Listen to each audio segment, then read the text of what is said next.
Welcome everyone to this new session of the Women in Technology Spotlight. Today I have with me Jyo Shukla.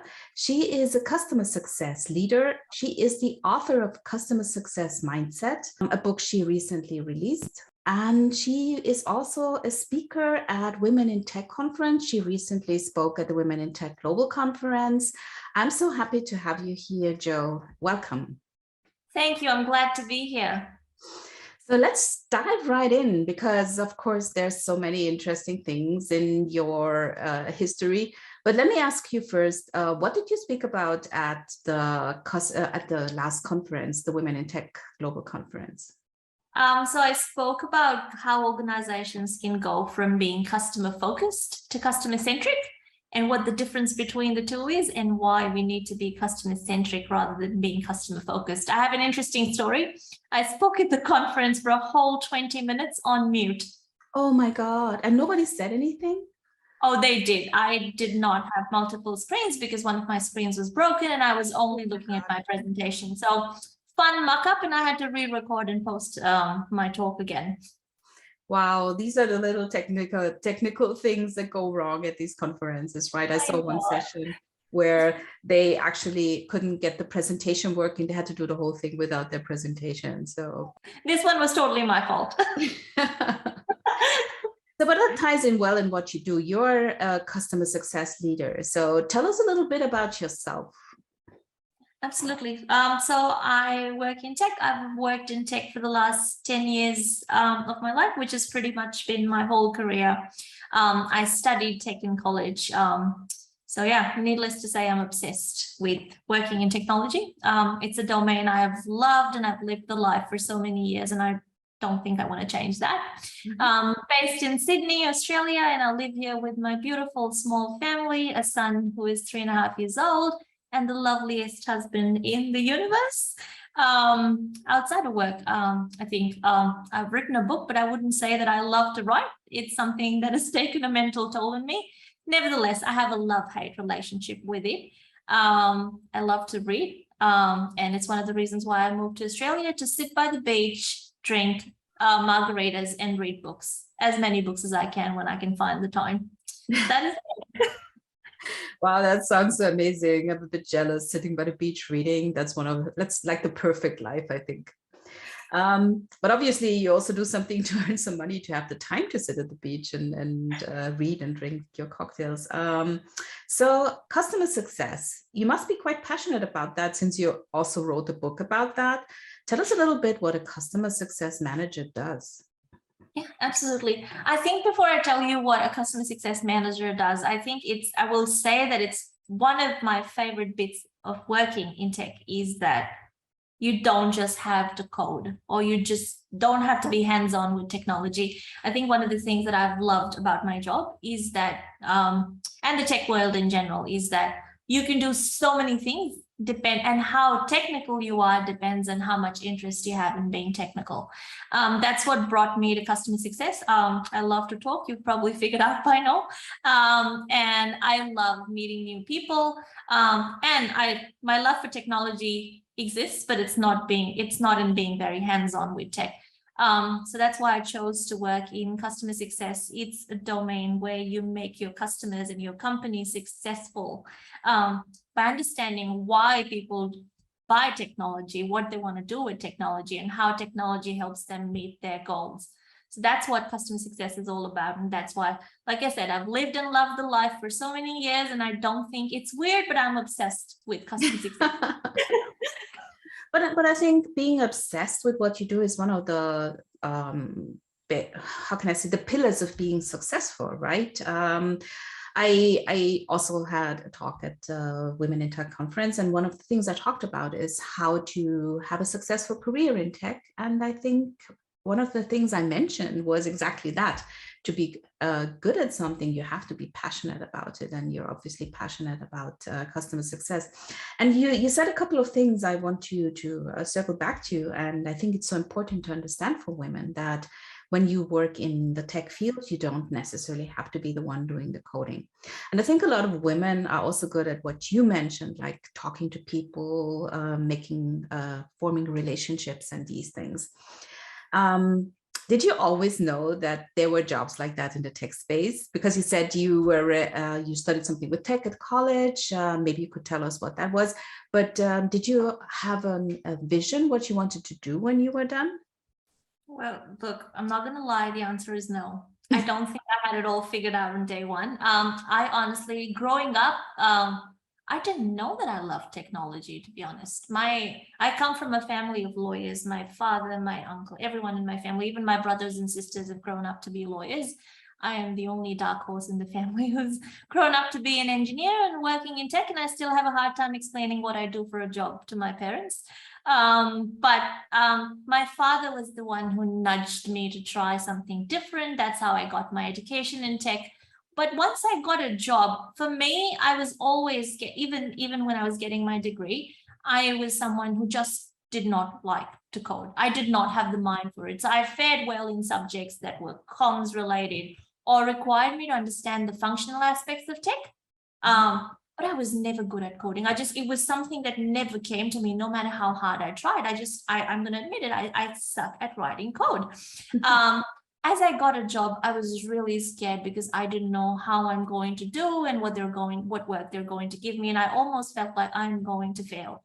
And then when I got my first job, I just started having open and honest conversations. Luckily, I got to be part of a company where I was given the option to choose my stream.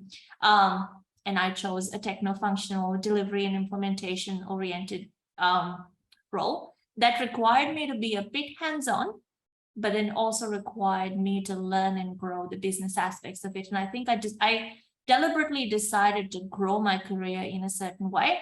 And that I didn't know that would happen from day one. So day one, I was scared. Year one, I was not so scared. Year 2 and 3, I was confident that I will carve a path for myself. And look, I'm still carving that path. No one is ever done when you work in tech because it changes every day. And the last thing you want to do is be complacent and not learn and grow. So I think I do that every day. I just do it in a field that I love. Yes, so true. You can never be complacent. You always have to learn new things. Technology changes all the time, right? I mean, it's not something that you learn and then you're there and that's what you do. And I think there are very few jobs nowadays that are like that. You know, you learn something and then it doesn't even matter what it is that you studied. But let's go back to your family. It's so interesting that you come from a family of lawyers because it means you didn't have any role models in terms of you know, someone working in technology and you know, giving you an idea what was possible. But you said your father nudged you to try something different. So tell me, I'm trying to grasp where this happened, this shift into technology, and how you found out about it. So I obviously found out through my father, and I think my father is my role model, even though he doesn't work in tech.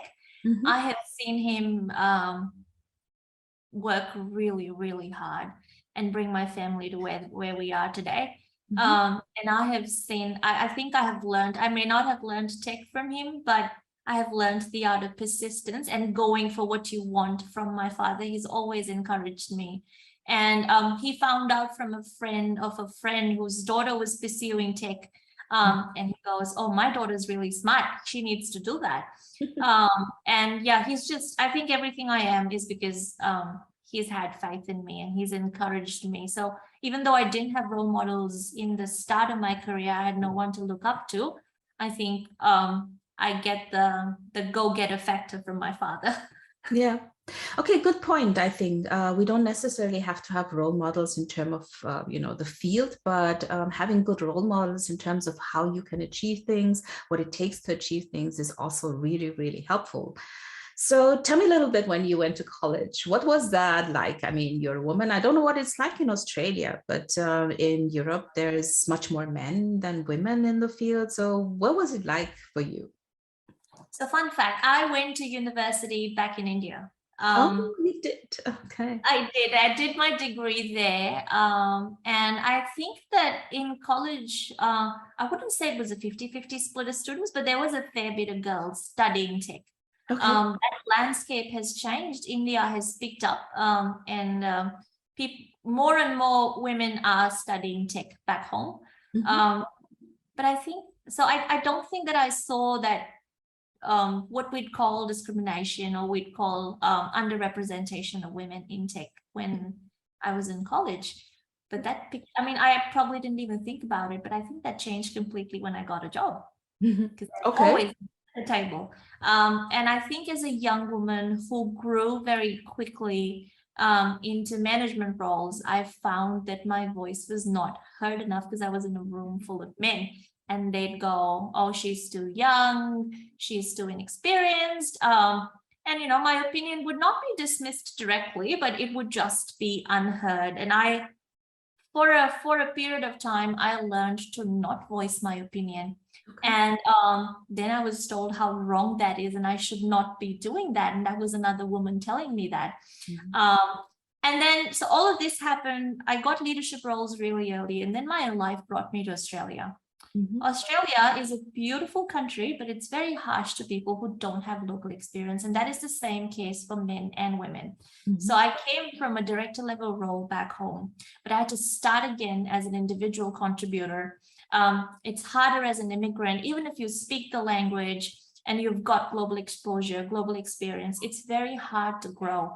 So I think for the last 5 years that I've lived in Australia, moving up in my career has meant moving back to where I used to be. Do I regret my decision? No. I have learned a lot of things. I've met great people along the way, but I've also learned the fact that growth is not always vertical. Growth can also be horizontal. You can work for a title, you can work for a position, but the work that you do matters in the end, and how you represent yourself in the work that you do is really, really important. But I think I've seen a lot of bias in the last 4 years of my career as well, because people have told me that, you know, oh, what do you know? You're an individual contributor, not knowing that I had the same job as them in my, what I call my previous life now. So I think there's a lot of, we've come, and it's surprising that we're talking about this in 2022, but I think we're now living in a world where bias and discrimination is not very direct, because people are more educated about not doing that, but it's indirect in a way that, one, it could be hard to decipher for someone who's new to the world, and it discourages you in a certain way that it messes up with your mental health and your opinionated, the way you present your opinions in the long run. Yes, that's such an important discussion, really, Jyo, because biases, because as a woman and as a woman of color, basically, you run into both biases, you know, the bias against women and the bias against women of color or women of other races or immigrant women. So that's a hard battle, actually. And it's, as you said, it has become a very subtle battle, actually. It's not like it used to be where people were just plain dismissive, you know. It's so much harder because it feels like gaslighting. So this is a really, really, really tough thing to overcome. And I would like to understand how you dealt with, for example, the feeling of being muted, you know, of not being listened to, and how did you overcome that? You said there was a woman who said you should raise your voice, but what did it take internally to actually do that? I think for a period of time, I didn't even realize it was happening to me. And that's how when I realized, I've also realized how dangerous that is, because it does something to you mentally, where if someone talks over you or dismisses your point in a way that's not disrespectful, it takes a lot of realization, and it takes a lot of time sometimes for someone who's relatively new in their career to understand it. And this happened to me, and one of my colleagues, she said, oh, but you made a really good point. You should have said it, and it would have changed the direction of the conversation in a very positive way. And when I sat down and I reflected, the first thing I said to myself was, I'm not going to let that happen to myself again. And that is not to be dismissive or disrespectful of anyone else's point in the room, but making sure that my point is not only well made, but also well heard. So I started talking at the right time. And if someone tried to talk over me, I'd ask them to excuse me and let me finish what I was saying. So I think you don't have to be the loudest voice in the room or the smartest person in the room. You just have to know when and how to make your point, because your point is important. And it may not be important. You just have to say it. I think learning not to say what you want to say is the worst thing you can do to yourself. I agree. And this is such a good point, knowing that your voice just counts as much as everyone else's. And that can be hard for young women, especially because you also said you were the youngest usually in the room. And we've all been there. So this is something that you actually have to learn and that you have to be a little bit prepared for, I guess. So coming back to your move to Australia and having to go back to role as an individual contributor, that's also shows some very internal strength that you have, because I think for a lot of people, it would be really the worst thing, going back from managing to being just a contributor. It would mess with their self-esteem. So seeing you do that and being successful and rising again is very inspiring. Tell me a little bit about why you moved to Australia and how you approached this whole journey. Yeah, absolutely. So it's a very interesting, I like to think it's a very interesting story. So 3 years into my role at the startup that I was working at before I came to Australia, I was asked to move to New York. And I couldn't do that because I have a husband and he would need a work visa. And, visas sometimes work very differently where partners can't work when you have a certain visa status in the States. At a similar sort of time, my husband was asked to move to London because he was working for a UK-based firm. And I didn't want to move to London. I wanted to move to a beachy country. So I think we had established that in order to grow, we needed to move on from our roles and do something else. But it couldn't have been the two options that were presented to us. So we didn't make a rash decision. We researched what we could do, where we could go, and we heard from friends that Australia is a land of opportunities, and with the right experience, you can apply for a permanent residence visa. It was scary because the process is long and hard, and it takes several months. And well, obviously, we didn't know the point about local experience. Not that it would have made my decision any different. I think I still would have moved for the life that this country offers. But yeah, we navigated through it. We looked at our visa options. We understood that there is a chance for us to get permanent residence, and we did. So we moved in a way that we thought it's going to be permanent. We were taking a risk at the right time in our lives where we didn't have children, and we could do this. We could restart. So we basically moved our whole life. But I like to think that it's a calculated risk that we took because we knew that we're not going for a study option or something like that. That would be a higher risk option. We were going in a permanent residence option where we could just go and get on with our lives and start a job. That did not turn out to be the way we had imagined it, but it turned out to be something. Yeah, I mean, moving to a different country is always an adventure, and obviously you're really doing great because you are again in customer success. And tell me a little bit about that book. What made you write a book about it? I wish I had an interesting story. Honestly, it's nothing. It's husband nudging me and prodding me. So what happened was when I moved to Australia and I had to start in this IC role, obviously, like you said, it does mess with you mentally because you're thinking that you're not enough or you're worthless or your career is set to be doomed. I had all of those dark thoughts, yet I'd get on with my day, do my job. And the funny thing is that you can't keep saying to people at your job that, oh, I used to be this, because it doesn't matter. It matters where you are today. And it's very important to be humble and live in the moment and do the best, make the best of what you've got. So with all of those several things going on in my mind and me switching roles to try and move back up in my career, I also did a lot of mentoring on the side. So I found mentors and mentees, and that was a greatly enriching experience for me. It allowed me to stay in touch with my leadership skills, and it really helped me a lot. I think just finding friends and finding confidants, people who have had similar experiences, women trying to climb back up or get back into the workforce. I think it was a really enriching experience. What that brought about was also opportunities to talk at conferences, have one-on-one conversations. And I was always saying these things, and these are not my words, my husband's words. People are always stealing your slides. Don't just say stuff, write it down. So I decided to write a book last year, and I went completely crazy writing it. I've lost half of the hair in my head. But I think it's a sense of achievement that I cannot explain, not because I've got a finished book in my hand, but because it's made me realize how important my journey has been. Wow, you said that's not an interesting story. It's an absolutely interesting story because That's there's the so much husband in telling a wife to do something. because, and what I heard is, again, this power of networks, of having a network, of building a network, how important that is on the one hand to feel at home and to feel connected, and also to pick up new skills, to hone your skills. I mean, you say you are mentoring and it helped you stay in touch with your leadership skills. And that's absolutely true. It's not just within the workplace where we can find meaning. Having a good network where we can actually contribute is so important as well, right? That's true. That's true. I think last year I made a resolution. I said to one of my mentors that next year I'm not going to be defined by my job. And the book has helped me do that.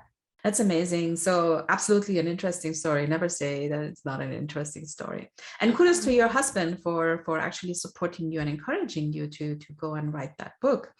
And I feel that throughout your journey, you really learned a lot about yourself and about the field and about how to approach life. And I mean, of course, it's not over, and you will definitely learn more stuff. But I think there's so much wisdom in there.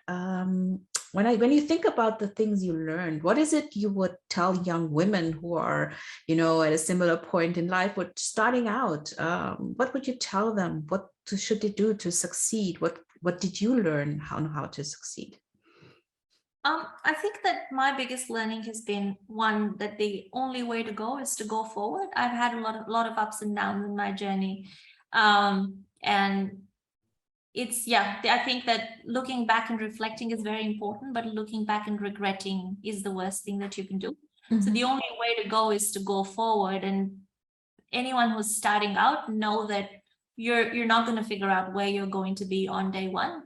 It takes months and years and, to figure yourself out, and you understand, like you said, I understood myself when I took this journey, and I'm a very different person than I used to be. I like to think that I'm not stupid anymore. But it gives you life gives you a lot of learnings. And I think don't regret your decisions. I think women have such high emotional intelligence. They are way smarter than men, and I love all the men in my life, but I think women just have such a high emotional quotient. And our instincts about ourselves and what we want to do are almost always right. You will find a lot of people who will help you, and you will meet a lot of gems along the way, and you want to take along them. They're the learnings that you get from them along on your journey. But remember that it's your journey. Don't let anyone tell you you can't do anything. Wow, that's very profound. Thank you. Especially that moving forward, making sure that looking back, you don't look back at regrets and, not letting others define you. Thank you so much for your wise words here. And thank you for coming on this podcast and talking to us and sharing your amazing journey. It was a pleasure talking to you. Thank you. I have listened to other episodes of your podcast, and to be included in a conversation with someone as amazing as yourself and the kind of people you invite is no less than an honor. Thank you. Thank you, Jyo. It was a pleasure.